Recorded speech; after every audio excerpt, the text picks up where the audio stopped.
Everyone will get something small this year. We're keeping it simple and fair." My mom's voice was calm, almost rehearsed, as she stood in her kitchen that October afternoon. I had driven to her house in Milwaukee with my son, Ethan, who was 8 years old and still believed in the magic of family gatherings. My sister, Kelsey, sat at the table with her twins, both 12, scrolling through their phones without looking up once. "That sounds reasonable," I said, pouring myself coffee. "Ethan will be happy with anything." My mom smiled, but it didn't reach her eyes.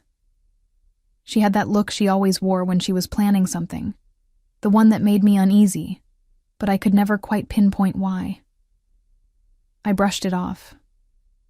After all, Christmas was still 2 months away. My name is Morgan.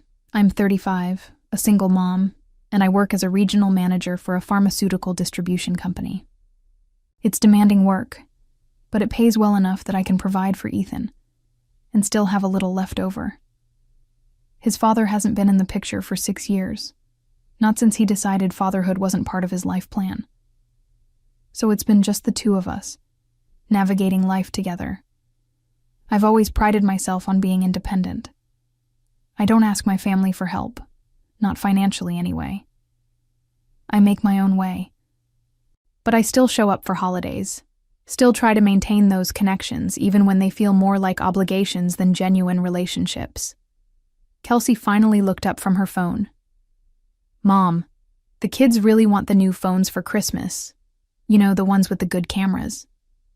"We'll see," my mom said, her tone non-committal. I felt a small twinge of annoyance.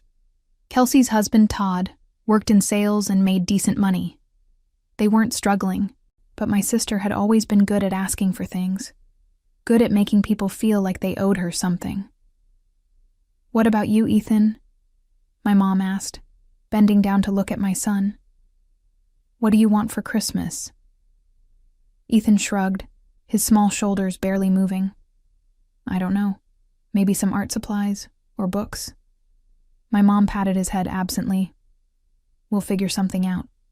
I watched the interaction carefully, noting how quickly she moved away from him, how her attention shifted back to Kelsey's twins almost immediately. It wasn't the first time I'd noticed the difference in how she treated the kids, but I'd always told myself I was being oversensitive. That evening, as Ethan and I drove home, he was quiet in the back seat. I glanced at him in the rearview mirror. "You okay, buddy?" "Yeah," he said, but his voice was small. "Mom, does Grandma like Sophie and Sam more than me?" My hands tightened on the steering wheel. Sophie and Sam were Kelsey's twins, and they were spoiled in ways that made my teeth ache. My mom had always doted on them, always made excuses for their behavior, always found reasons to give them more. "Of course not," I lied, my voice gentle. "Grandma loves you very much."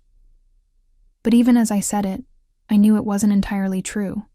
My mom had always favored Kelsey. Growing up, my sister got the bigger room, the nicer clothes, the more expensive gifts.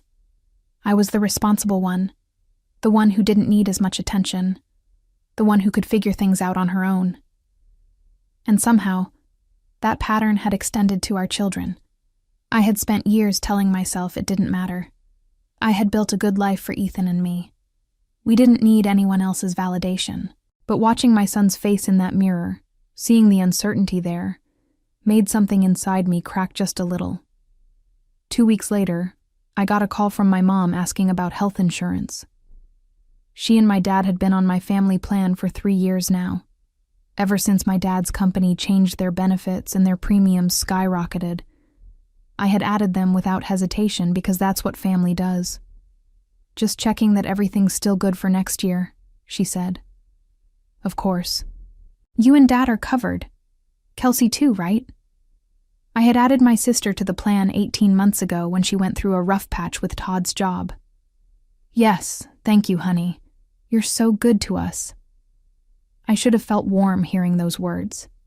Instead, they felt hollow, like she was reading from a script. But I pushed the feeling aside and focused on work, on Ethan's school events, on the ordinary rhythm of our lives. November came and went. Thanksgiving dinner at my parents' house was the usual affair, with my dad carving the turkey while my mom fussed over Kelsey's twins, making sure they had extra helpings of everything they liked. Ethan sat quietly, eating his food without complaint, without asking for anything special. "Morgan, you look tired," Kelsey said, her voice dripping with false concern. "Are you sleeping enough?" "I'm fine," I replied, keeping my voice even. "You should take better care of yourself. It's hard being alone, I'm sure." There it was. The subtle dig. The reminder that I was single. That I didn't have a partner to share the load. That somehow my life was less than hers because of it. I didn't respond. I had learned years ago that engaging with Kelsey's comments only made things worse. But I filed it away. Another small piece of evidence that something in this family dynamic had been broken for a very long time. As December approached, my mom called more frequently, always with small requests, always with that same empty gratitude that made my stomach turn. The first week of December brought an unexpected cold snap to Milwaukee. I was buried in work, managing inventory shipments and dealing with staffing issues at 3 different distribution centers. Ethan had started asking about Christmas, his excitement building despite my warnings that gifts would be modest this year. "Remember what Grandma said," I reminded him one evening as we decorated our small tree. "Everyone's getting something small, nothing big or fancy." "I know, Mom," he said, carefully hanging an ornament he'd made in 2nd grade. "I don't need anything big anyway. I just want everyone to be together." His words made my chest tight. At 8 years old, he was already more emotionally mature than half the adults in our family. He'd had to be. Growing up without a father, with a mom who worked long hours, he'd learned early that life required patience and understanding. We had our own traditions, just the 2 of us. Hot chocolate on Sunday mornings, reading together before bed, weekend trips to the art museum where he'd spend hours studying the paintings, asking questions about technique and color. He was a thoughtful kid, creative and kind, and I'd done everything in my power to make sure he never felt the absence of his father as a deficiency in his life. But family gatherings were different. At my parents' house, I could see him watching the way my mom interacted with Sophie and Sam, how she laughed at their jokes and indulged their demands, how she barely noticed when Ethan tried to show her something he'd drawn or tell her about something he'd learned at school. Mid-December, I drove to my mom's house to drop off some documents she needed to sign for the insurance renewal. Kelsey was already there, her twins in the living room playing video games on the massive television my parents had bought them the previous Christmas. "Morgan," my mom said, taking the papers. "Perfect timing. I was just showing Kelsey the gifts I got for the kids." I followed her into her bedroom, where several wrapped packages sat on the bed. 2 large boxes with expensive-looking wrapping paper, and 1 small flat package with drugstore wrap. "Those 2 are for Sophie and Sam," she said, pointing to the large boxes. "And that one is for Ethan." Something cold settled in my stomach. "Mom, you said everyone was getting something small." "These are small," she protested. "Well, practical anyway. The twins need new phones.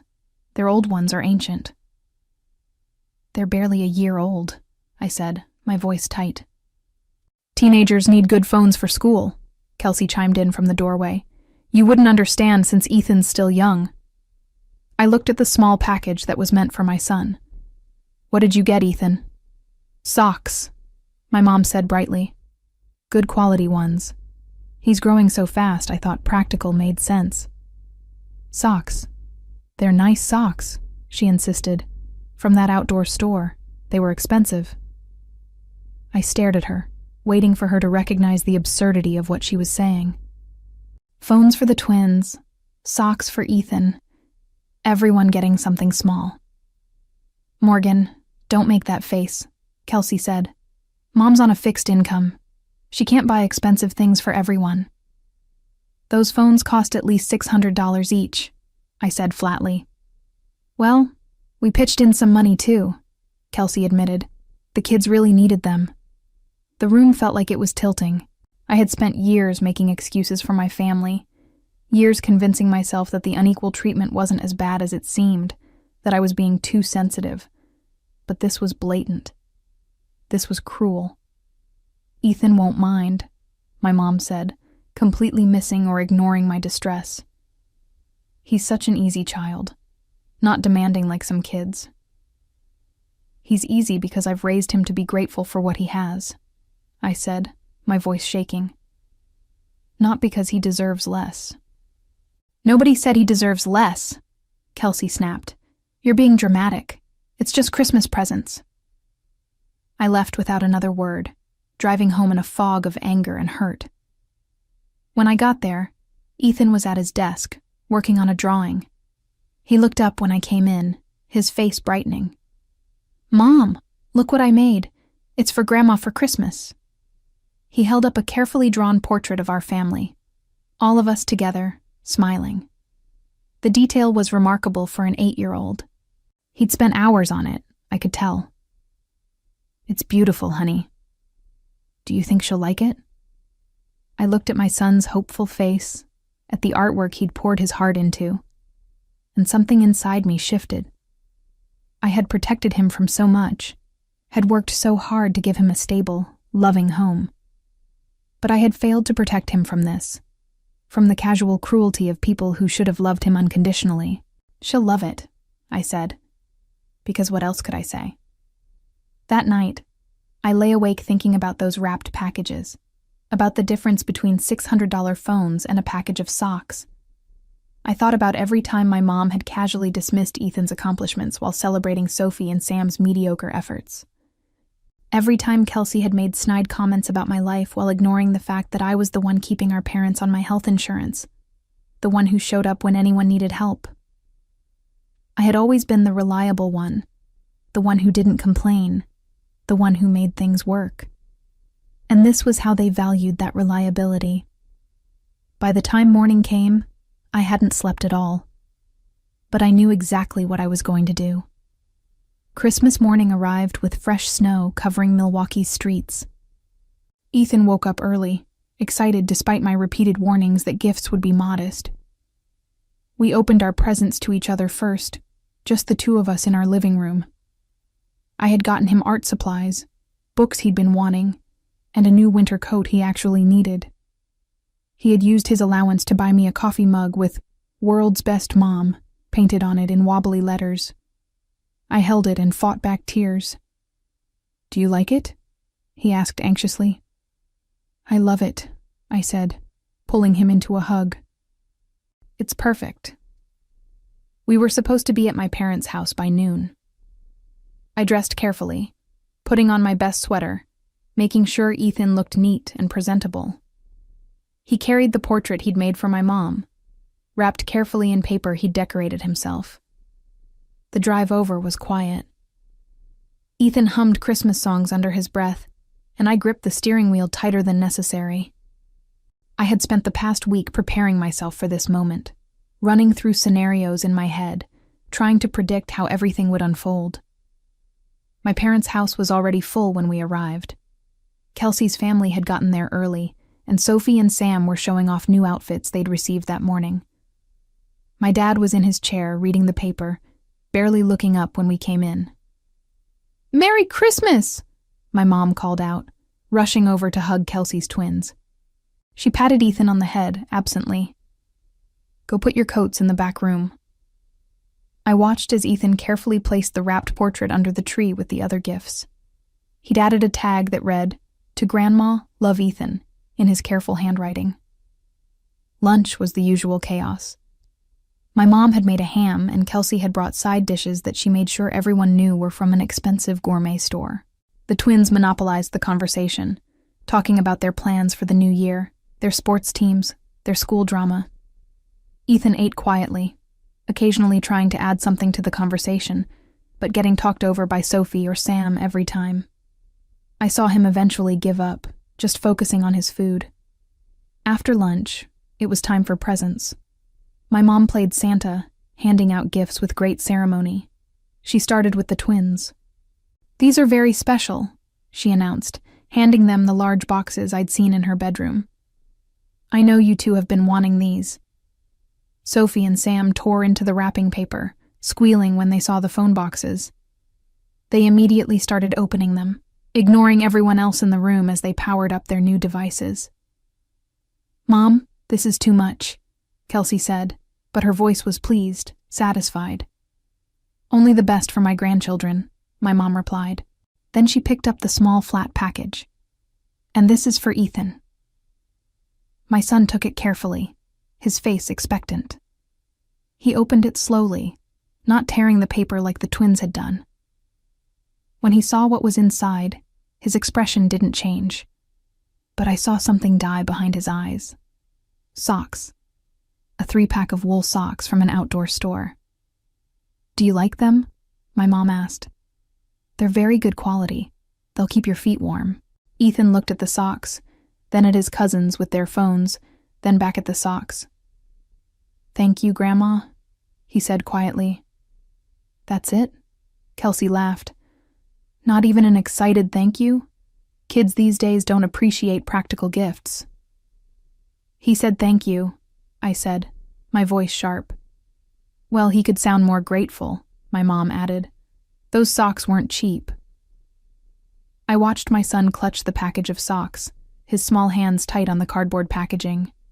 He wasn't crying. He wasn't complaining. He was just sitting there, trying to understand why his cousins got phones and he got socks when Grandma had promised everyone would get something small. "Mom," Ethan whispered, leaning close to me. "Did I do something wrong?" Those words broke something in me that I didn't even know could break. I pulled him into a hug, holding him tight against my side. "No, baby," I whispered back. "You didn't do anything wrong. Not one single thing." Kelsey was helping her twins set up their phones. My mom was cooing over how excited they were, and my dad was still reading his paper like nothing significant was happening. Nobody noticed that Ethan had gone completely silent. Nobody cared. We stayed for another hour because leaving immediately would have caused a scene, and I was still trying to process my rage into something manageable. Ethan never mentioned the present disparity again. He thanked my mom 3 more times for the socks, each time sounding a little smaller, a little more defeated. When it was time to open the gift he'd made, my mom barely glanced at the portrait. "Oh, how nice," she said, setting it aside to make room for the wrapping paper she was collecting. "You're getting so good at drawing, honey." She put it on the side table and immediately turned her attention back to Sophie and Sam, who were taking selfies with their new phones. Ethan saw where she'd put his portrait, sandwiched between some magazines and a stack of mail. His face remained neutral, but I knew him well enough to read the hurt there. The drive home was silent. When we got inside, Ethan went straight to his room. I followed him after a moment and found him sitting on his bed, still holding the package of socks. "Did I do something wrong?" he asked again, and this time his voice cracked. I sat down next to him and pulled him close. "No, sweetheart. You did everything right. This isn't about you." "Then why did Sophie and Sam get phones and I got socks?" I had no answer that would make this better. No explanation that would ease the hurt.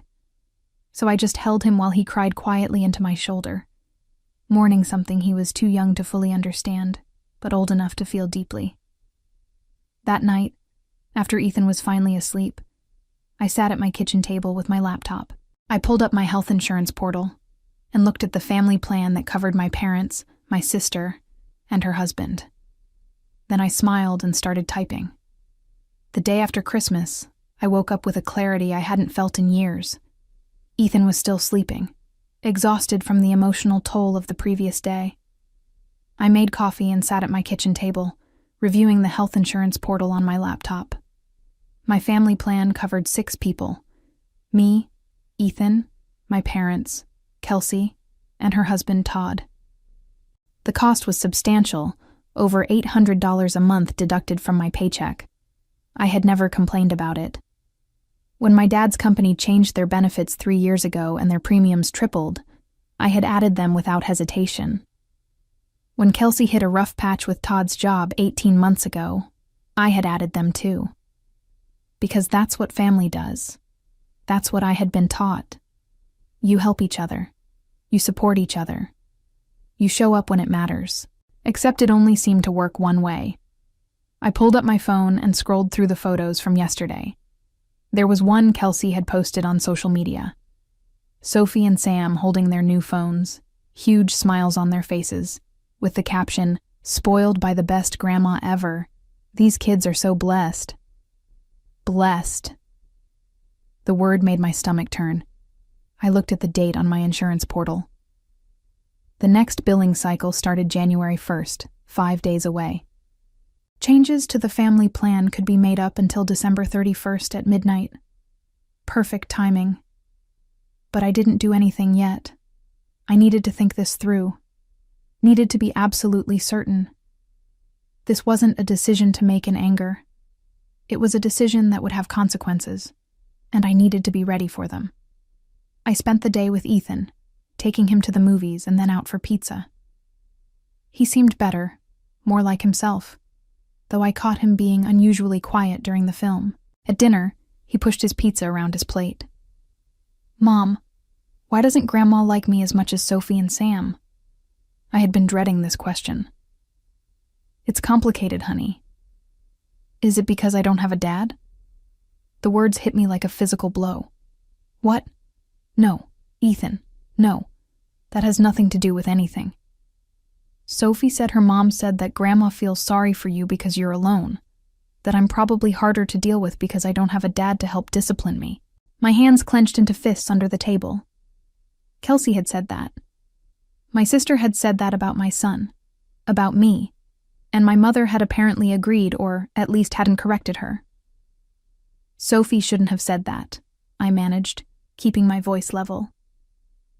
"And it's not true. You are the best thing that ever happened to me. You're kind and smart and creative.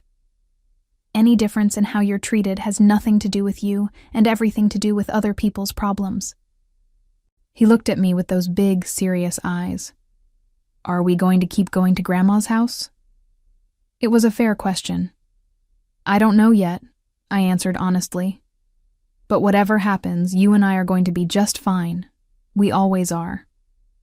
That night, after Ethan was asleep, I called my best friend, Jessica. We had been friends since college, and she knew my family situation better than anyone. "They did what?" she exploded when I told her about Christmas. "Are you kidding me? Phones and socks?" I know it sounds petty when I say it out loud. It's not petty. Morgan, that's cruel. That's deliberately cruel to a child. Ethan asked me today if Grandma doesn't like him because he doesn't have a dad. Jessica was silent for a moment. "What are you going to do?" "I'm thinking about removing them from my insurance plan." "Your parents and Kelsey." "All of them. My parents, Kelsey, and Todd." "They'll lose their coverage. They'll have to find new insurance. It's not impossible. Expensive maybe, but not impossible." Jessica was quiet again. "You're serious about this?" "I pay over $800 a month to insure people who think my son deserves socks while their grandchildren get phones. People who let my sister say cruel things about us. People who have never once said thank you in a way that meant anything." "Then do it," Jessica said firmly. "They've been taking advantage of you for years. Your mom, especially. You've been the reliable one, the one who doesn't need anything, the one who just handles everything. And this is how they treat you?" I keep thinking I should try to talk to them first. And say what? They know what they did. Your mom knew exactly what message she was sending when she bought those gifts. She just didn't think you'd do anything about it. She was right. My mom had counted on me swallowing my anger, accepting the situation, being the bigger person, because that's what I always did. "Do it," Jessica said again, "and don't feel guilty about it." December 29th arrived. I had spent 2 days going back and forth, questioning myself, wondering if I was overreacting. But every time I wavered, I thought about Ethan's face when he opened those socks. I thought about him asking if he'd done something wrong. I logged into the insurance portal at 9 p.m. My hands were steady as I navigated to the family plan section. One by one, I removed them. My father, my mother, Kelsey, Todd. 4 names deleted with 4 clicks. The system asked me to confirm. I confirmed. It asked if I was sure. I was sure. The changes would take effect January 1st. They'd receive notification letters in the mail within a week, informing them their coverage had ended. Until then, I had roughly 48 hours of peace before the chaos began. I closed my laptop and felt something settle in my chest. Not quite peace, but something close. A sense that I had finally stood up for my son and for myself. December 30th passed quietly. Ethan and I stayed home, organizing his new art supplies, reading together, being present with each other. My phone rang 3 times. My mom, Kelsey, my mom again. I didn't answer. I wasn't ready yet. December 31st arrived, and I knew the notification letters had been sent. They'd probably arrive by January 2nd or 3rd, depending on the mail. I had that long before everything exploded. Ethan and I spent New Year's Eve watching movies and eating popcorn. At midnight, we banged pots and pans together like we did every year, making noise to welcome the new year. He was laughing, happy, and for the first time in days, he seemed like himself again. January 1st came with fresh snow and quiet streets. I made breakfast and tried not to think about what was coming. My phone rang 4 times that day. I still didn't answer. January 2nd, the calls became more frequent. 6 times from my mom, 3 from Kelsey, 2 from my dad, which was unusual because he never called me directly for anything. I let them all go to voicemail. That evening, I finally listened to the messages. My mom's first message. "Morgan, honey, call me back when you get this. I need to ask you something about the insurance." Her second message. "Morgan, I got a letter today saying our coverage is ending. There must be some mistake.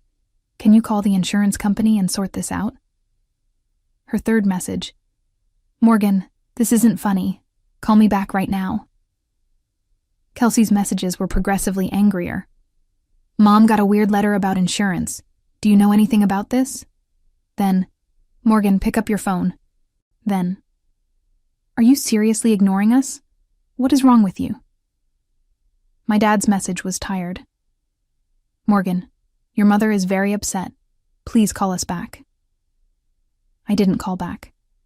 Not yet. January 3rd arrived with my phone ringing at 7 in the morning. I was already awake, had been for an hour, anticipating this moment. It was my mom calling. I let it ring 4 times before answering. "Hello? Morgan?" My mom's voice was shrill with panic. "Finally. I've been trying to reach you for days. Did you get my messages?" "I did." "Then why didn't you call back? We got letters saying our health insurance is being canceled. There has to be a mistake. You need to call them and fix it."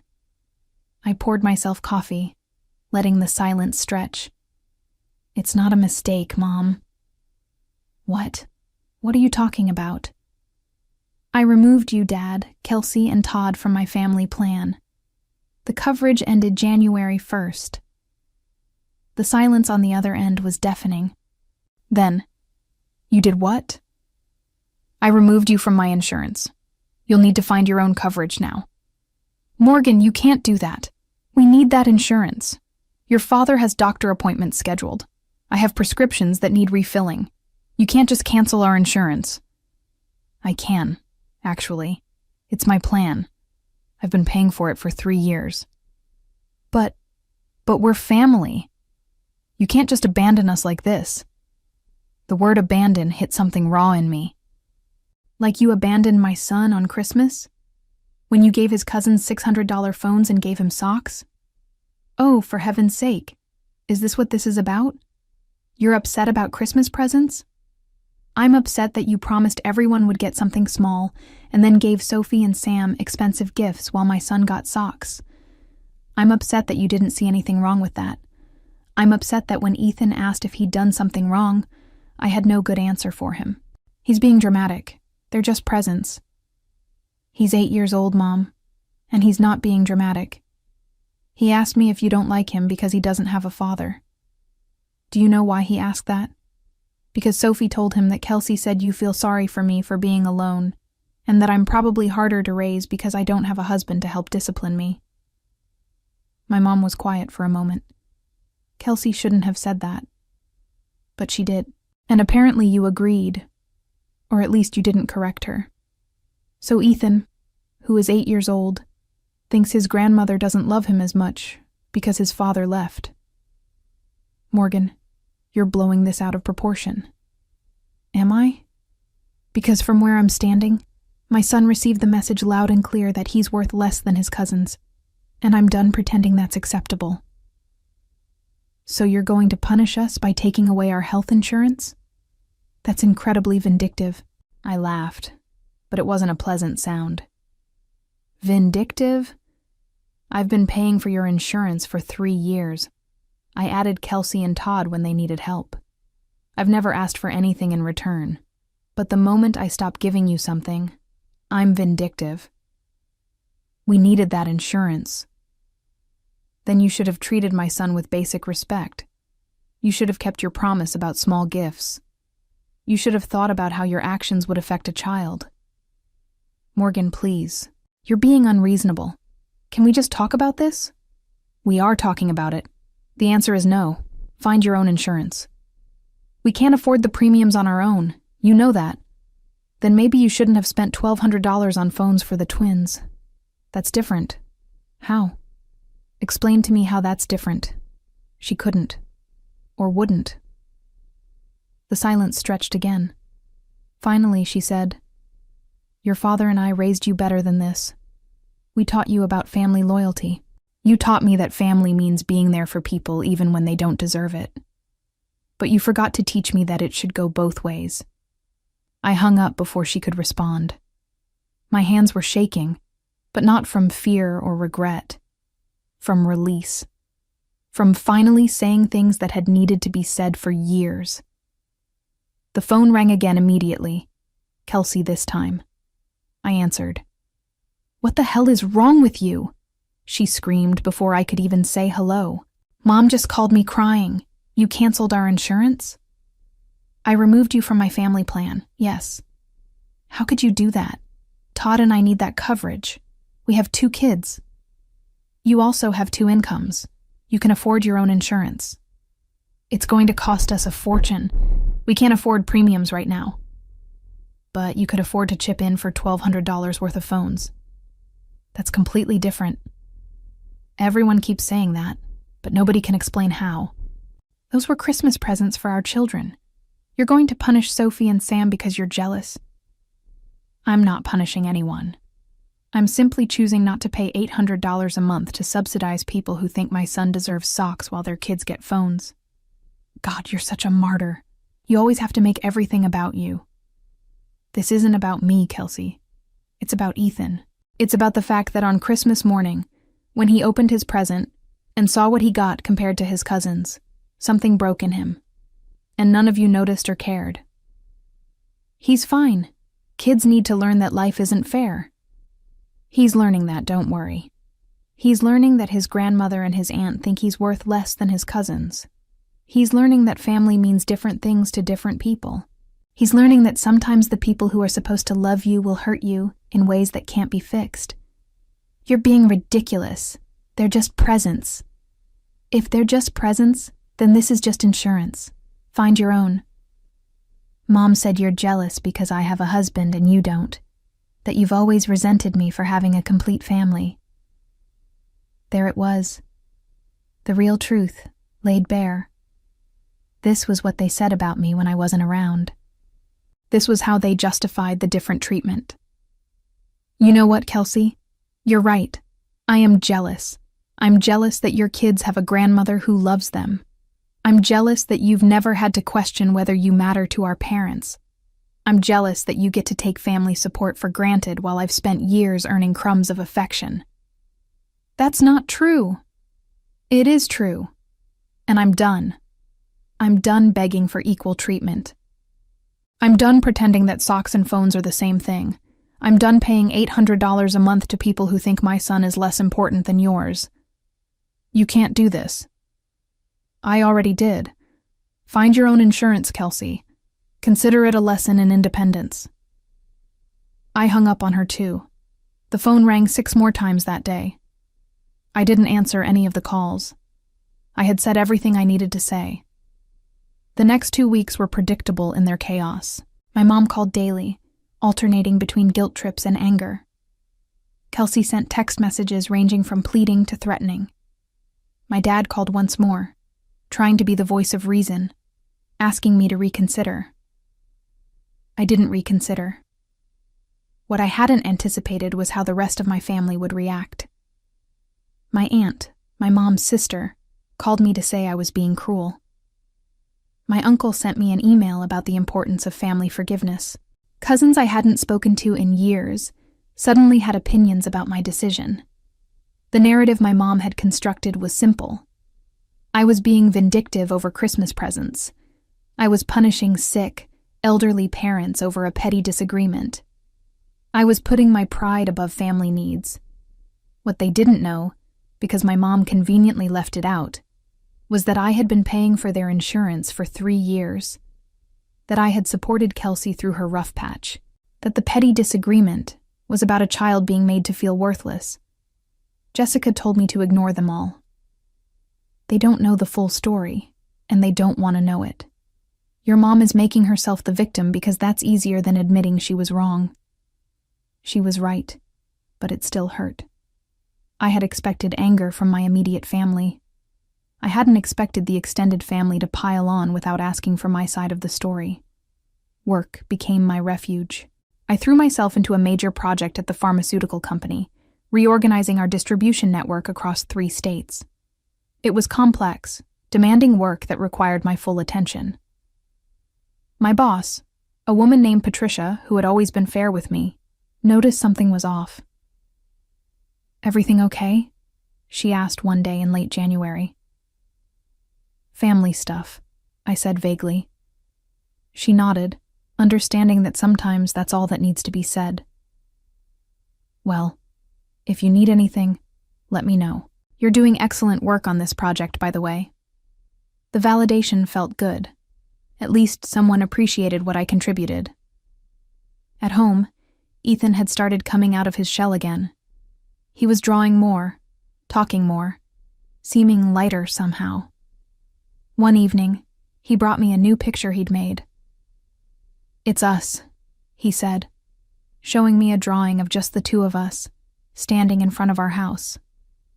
Our family. I looked at the picture, at how carefully he'd drawn each detail, at how happy we both looked in his rendering. "It's perfect," I said. "Are we still going to see Grandma?" he asked. "I don't know. Do you want to?" He thought about it seriously. "I don't think so. Not right now. She made me feel bad." "Then we won't go. Not until you're ready, if ever." He nodded, satisfied, and went back to his room. It occurred to me that I had been so worried about protecting him from pain that I hadn't considered he might be relieved to step away from a situation that made him unhappy. Mid-February brought an unexpected development. I received a certified letter from my parents' attorney. The letter informed me that I was being sued for financial abandonment and elder neglect. They were claiming that by removing them from my insurance, I had violated my duty of care as their daughter and put their health at risk. I stared at the letter in disbelief. They were suing me. My own parents were taking me to court because I stopped paying for their insurance. I immediately called a lawyer, someone Patricia recommended. His name was Gregory, and he specialized in family law. I met with him the next day. "Have you seen this kind of case before?" I asked, sliding the letter across his desk. Gregory read it carefully, his expression neutral. "I've seen similar attempts. They rarely succeed. Adult children aren't legally obligated to provide health insurance for their parents unless there's a specific care agreement in place. Do you have any written agreement with them?" "No. I just added them to my plan when they needed help." "Out of kindness?" "Yes. And they're claiming elder neglect because you stopped? Apparently. Gregory leaned back in his chair. Here's what's going to happen. We'll respond to this letter. We'll point out that you have no legal obligation to provide insurance, that you did so voluntarily for 3 years, and that they have other options available to them. The case will likely be dismissed before it even gets to court. How much is this going to cost me? My retainer is $2,000. It probably won't go beyond that, unless they really push it, which I doubt they will, once they realize they have no legal standing. $2,000. Money I'd have to spend because my parents decided to sue me rather than simply find their own insurance. Do it, I said. Draft the response. When I got home that evening, there was a car in my driveway I didn't recognize. As I parked, I saw Kelsey sitting on my front porch steps. We need to talk, she said as I got out of my car. I don't think we do. Please, Morgan, just 5 minutes. Against my better judgment, I let her inside. Ethan was at an after-school art program and wouldn't be home for another hour. We stood in my kitchen, neither of us sitting. Mom and Dad are suing you, Kelsey said. I know, I got the letter. That's insane. I told them not to do it. Did you? Yes. This whole thing has gotten completely out of hand. I came here to ask you to reconsider. Reconsider what exactly? Putting us back on your insurance, before the lawsuit goes any further. So you want me to pay $800 a month and pretend nothing happened? I want us to be a family again. I laughed, bitter and sharp. We were never a family, Kelsey. A family doesn't treat one child better than another. A family doesn't sue each other over insurance. A family doesn't say cruel things and expect it to be forgotten because it's inconvenient to deal with consequences. I'm sorry about what I said. About you being alone. About Ethan being harder to raise. I shouldn't have said that. But you did say it. And you meant it. And Mom agreed with you. She didn't agree. She didn't disagree either. And that's the problem. None of you have ever stood up for Ethan or for me. You've taken what I've given and acted like it was owed to you. Well, it's not. And I'm done. Kelsey's eyes filled with tears. Please. Todd and I are drowning in premium costs. We can't afford this. You could have afforded it if you hadn't spent $1,200 on phones. That was different. Stop saying that. It wasn't different. You had a choice where to spend your money and you chose phones over insurance. That's fine. Those are your kids and your priorities. But don't ask me to subsidize that choice. She left angry, and I felt nothing but tired. March arrived with warmer weather and a court date. Gregory had been right. The lawsuit was weak, but my parents were pushing forward anyway, likely hoping I'd cave before it got to an actual hearing. They underestimated how done I was with their manipulation. The day before the hearing, I received an unexpected call from my dad. Not my mom, which was surprising. Morgan, can we talk? Just you and me? I hesitated. What's there to talk about? Please, coffee somewhere. Just 30 minutes. Against my better judgment, I agreed. We met at a cafe near my office, neutral territory. My dad looked older than I remembered, more tired. He ordered coffee and sat across from me, his hands wrapped around the cup. Your mother doesn't know I'm here, he started. That seems to be a theme in this family. People doing things behind other people's backs. He winced. I deserve that. Morgan, I want you to know that I didn't agree with how Christmas went. I thought the gift disparity was wrong. Then why didn't you say anything? Because I've spent 40 years not saying anything when your mother favors Kelsey. Because it was easier to keep the peace than to fight about it. And where did that get any of us? He sighed. You're right. I should have spoken up. I should have done it years ago. But I'm here now, asking you to drop this before it goes to court. I'm not the one who filed a lawsuit, Dad. I know. But you could resolve it by putting us back on your insurance.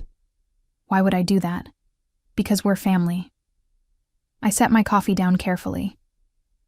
You keep using that word like it means something. But family is supposed to protect each other. Family is supposed to treat everyone equally. Family is supposed to care when a child is hurt. We do care about Ethan. You have a funny way of showing it. When was the last time you called to ask how he's doing? When was the last time you came to one of his school events? When was the last time you treated him like he mattered as much as Sophie and Sam? My dad couldn't answer. We both knew the truth. I'm not putting you back on my insurance, I said quietly. I'm not paying for people who think my son is disposable, and I'm not backing down from this lawsuit.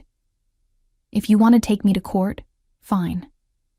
But you're going to lose, and you're going to pay your attorney fees. And at the end of it, you're still going to need to find your own insurance. Your mother will never forgive you for this. I've accepted that. Morgan. No, I'm done. I spent my whole life trying to earn equal treatment from this family. I worked hard, stayed out of trouble, took care of myself, helped whenever anyone asked. And it was never enough. Ethan deserved better than what you gave him on Christmas. He deserved better than being compared to his cousins and found lacking. And I deserve better than being expected to bankroll people who treat us like we don't matter. I stood up. I'll see you in court tomorrow, Dad. He didn't try to stop me as I walked out. That evening, I sat with Ethan while he did homework. He was working on a writing assignment about someone he admired. I glanced at his paper and saw he'd written about me. My mom works really hard, his careful handwriting read. She always makes sure I have what I need. She's brave and strong, and she loves me no matter what. She teaches me that it's okay to stand up for yourself. I felt tears prick my eyes. Ethan, this is beautiful. Is it good enough? He asked, worried. It's perfect. You're perfect. He smiled, that pure, uncomplicated smile that reminded me exactly why I was doing all of this. Not for revenge, not for payback, but to show him that his worth wasn't negotiable, that he deserved to be defended, that standing up for yourself wasn't selfish. It was necessary. The next morning, I dressed carefully for court. Gregory met me outside the courtroom, looking confident. They're going to try to paint you as uncaring and vindictive, he warned. Just stick to the facts. You have no legal obligation to provide insurance. You did so voluntarily. You stopped. End of story. What about the Christmas present thing? We'll mention it if needed, but honestly, the judge isn't going to care about family drama. This is about legal obligation, which they don't have a case for. Inside the courtroom, I saw my parents sitting with their attorney, a man in an expensive suit who looked annoyed to be there. Kelsey was in the gallery, along with a few other family members I recognized. They all stared at me like I was a stranger. The hearing began. My parents' attorney presented their case, that I had abandoned elderly parents who relied on my insurance, that I had acted maliciously and without warning, that my actions had caused them severe emotional and financial distress. It was surreal, listening to myself described as some kind of villain. The attorney made it sound like I'd ripped insurance away from helpless, frail people rather than stopped paying for able-bodied adults who could afford their own coverage. Then it was Gregory's turn. Gregory stood and addressed the judge with calm professionalism. Your Honor, this case can be summarized very simply. The plaintiff is alleging that the defendant has a legal obligation to provide health insurance coverage. She does not. He laid out the facts methodically. I was 35 years old, employed, with no legal agreement to provide care for my parents. I had voluntarily added them to my family insurance plan 3 years prior when they requested help. I had paid premiums totaling over $28,000 during that time. I had added my sister and brother-in-law as well, supporting 6 people on my plan. At no point did the defendant sign any document agreeing to provide this coverage indefinitely, Gregory continued. At no point did the plaintiffs enter into a legal care arrangement. The defendant acted out of kindness, not obligation. And when she chose to discontinue that kindness, She was well within her rights to do so. The judge looked at my parents' attorney. Does your client have any documentation showing a legal obligation? The attorney shuffled papers. No, Your Honor, but there's an implied obligation of care between parent and child. In reverse? The judge interrupted. You're arguing that adult children have an implied obligation to provide insurance for their parents. When the parents are elderly and in need, yes. The plaintiffs are both in their early 60s, Gregory interjected. They're employed part-time. They have access to marketplace insurance and Medicare options. They are not indigent or incapable of securing their own coverage. The judge looked at me. Miss Morgan, is there anything you'd like to add? I stood, my voice steady. Your Honor, I loved my parents. I helped them because I wanted to. But over time, I realized that my help was taken for granted. That my contributions were expected, but not appreciated. That my son was being treated differently than his cousins by my family. When I made the decision to remove them from my insurance, it wasn't out of malice. It was out of self-preservation and a need to protect my child from ongoing hurt. This is about Christmas presents? The judge asked, looking at the case file. It's about more than that, Your Honor. But the Christmas incident made it clear that my family didn't value my son the way they valued my sister's children. And I had to make a choice about whether to continue subsidizing people who treated my child as less important. The judge looked at my parents. Do you have anything to say? My mother stood, her voice shaking with emotion. She's my daughter. She's supposed to take care of us. We raised her, gave her everything, and this is how she repays us? By abandoning us when we need her most? You gave me everything? I said, unable to stay quiet. You gave Kelsey everything. You gave me leftovers and criticism and the constant message that I wasn't as good as my sister. I spent my life trying to earn your approval, and I never did. So yes, I stopped paying for your insurance, because I finally realized that I don't owe you anything just because you're my parents. Parents are supposed to earn their children's loyalty and love. You didn't earn mine. That's enough, the judge said, but not unkindly. He looked tired, like he'd seen too many families destroy themselves in his courtroom. Here's my ruling. The plaintiff has no legal standing. Adult children are not obligated to provide health insurance for their parents. The defendant acted within her rights to remove the plaintiffs from her insurance plan. Case dismissed. He banged his gavel, and it was over. My parents' attorney looked frustrated. My mother was crying. My father stone-faced. Kelsey stood up and walked out without looking at me. Outside the courtroom, Gregory shook my hand. You did well in there, standing up for yourself, keeping your composure. That judge sees a lot of family cases, and yours was pretty straightforward. Thank you for your help. You're welcome. And for what it's worth, I think you made the right call. Sometimes families need hard boundaries. I drove home feeling lighter than I had in months. I had one. Not just the court case, but something bigger. I had proven to myself that I could stand up to my family's manipulation and survive it. When I picked up Ethan from school, he climbed into the car with a big smile. How was your day, Mom? It was good, buddy. Really good. Can we get ice cream? Absolutely. We went to his favorite ice cream shop, and I watched him enjoy a chocolate cone with sprinkles, completely unaware of the battle I'd been fighting on his behalf. And that was fine. He didn't need to know all the details. He just needed to know that someone was in his corner, always. That evening, my phone rang. It was Jessica. How'd it go? We won. Case dismissed. Yes, I knew you would. How do you feel? Honestly, free. For the first time in years, I feel free. You should.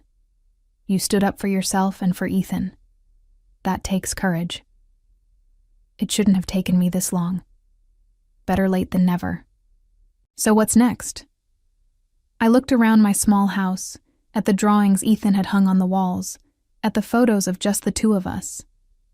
Next, we just live our lives, without the weight of people who don't appreciate us. Sounds perfect. The months that followed were quieter than I expected. I had braced for more fights, more attempts at manipulation, but they never came. My parents and Kelsey found their own insurance. Expensive, but manageable. The lawsuit had cost them money and dignity, and I think they finally understood that I wasn't going to be guilted into reversing my decision. My aunt called once more in April, this time with a different tone. "Your mother told me the whole story," she said. "About the Christmas presents, about what you'd been paying for their insurance. I'm sorry I judged you without knowing the facts. Thank you for saying that. For what it's worth, I think you did the right thing. Your mom has always favored Kelsey, and it wasn't fair to you growing up. I should have said something back then. It was validating to hear, even though it didn't change the past. But at least one person in my extended family understood." Work continued to go well. Patricia promoted me to senior regional manager in May, with a significant raise. "You've been doing exceptional work," she said when she offered me the position. "You're organized, reliable, and you handle pressure well.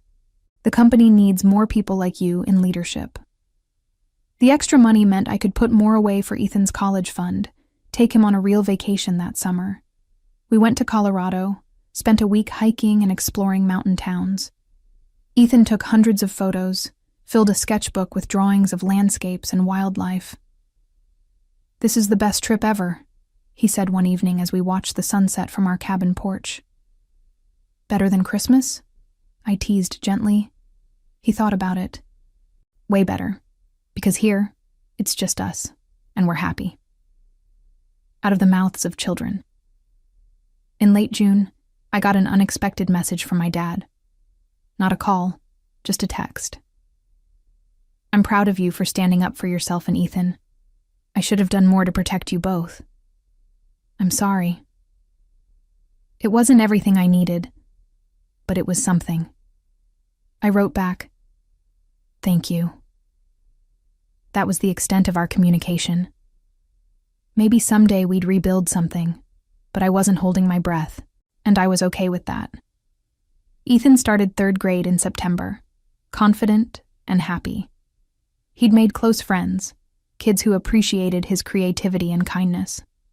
His teacher called me in October for a parent conference, and I expected bad news. That's usually what conferences mean. Instead, she smiled. "I just wanted to tell you what a wonderful child you have. Ethan is thoughtful, hardworking, and incredibly talented artistically. He's also very emotionally mature for his age. You're doing an amazing job with him." I felt tears prick my eyes. "Thank you. That means a lot. Has he always been this well-adjusted?" "He's had some challenges," I said carefully. "Family stuff. But we work through things together." She nodded knowingly. "Well, whatever you're doing, keep doing it. He's thriving." That evening, I told Ethan what his teacher had said. He beamed with pride. "Do you think we could invite some of my friends over for my birthday?" he asked. "Absolutely. Who do you want to invite?" He listed off 5 names, kids from school and the neighborhood. No mention of Sophie or Sam. No mention of wanting to see my parents or Kelsey. His birthday party in November was loud, chaotic, and perfect. 8 children running around our house, eating pizza and cake, playing games. I watched Ethan laughing with his friends and realized this was what childhood was supposed to look like. Joy without conditions. Love without comparison. Christmas came again, our second one without my extended family. Ethan and I had established new traditions, decorating the tree together while drinking hot chocolate, watching old movies, volunteering at a local shelter on Christmas Eve. On Christmas morning, Ethan opened his presents with genuine excitement. Art supplies, books, new clothes he actually needed, a tablet for his digital art experiments. Nothing extravagant, but everything chosen with thought and care. "This is perfect, Mom," he said, hugging me tight. "Thank you. You're welcome, sweetheart. Do you miss them? Grandma and Grandpa and Aunt Kelsey? I thought about it honestly. Sometimes I miss the idea of them, the family I wished we could be, but I don't miss how they made us feel. Me neither, he said. I like it better this way. Just us. Just us, I agreed. Later that day, Jessica came over for dinner, along with a few colleagues from work who'd become friends. We ate too much, laughed a lot, and nobody compared anyone to anyone else. Nobody made anyone feel less than. It was simply people who cared about each other enjoying time together. As I cleaned up that evening, Ethan already asleep upstairs, I thought about the journey of the past year. The hurt, the anger, the courage it took to set boundaries, the lawsuit, the judgment, the freedom that came with standing firm. I thought about those socks, still tucked away in Ethan's drawer, a reminder of the moment everything changed. My parents and Kelsey struggled with the consequences of their choices throughout the following year. The lawsuit cost them thousands in legal fees they couldn't recover. Their insurance premiums were triple what they'd paid under my plan, eating into savings they'd counted on for retirement. Kelsey and Todd's marriage strained under the financial pressure, leading to constant arguments about money. My mother's reputation in our extended family suffered as the truth about the Christmas presents and the insurance situation spread. People stopped taking her side, stopped enabling her favoritism.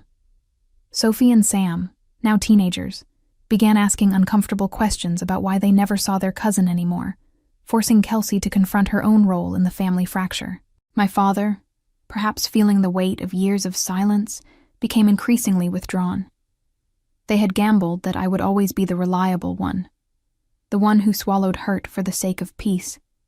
They lost that gamble, and the price was higher than they'd imagined. As for Ethan and me, we built a life full of people who valued us, who showed up because they wanted to, not because they felt obligated. I learned that sometimes the most loving thing you can do is walk away from people who can't see your worth. And looking back at that Christmas morning, at those socks that changed everything, I realized I had no regrets. Standing up for my son, for myself, for the basic dignity we both deserved, that wasn't revenge. That was simply refusing to settle for less than we were worth. And that made all the difference.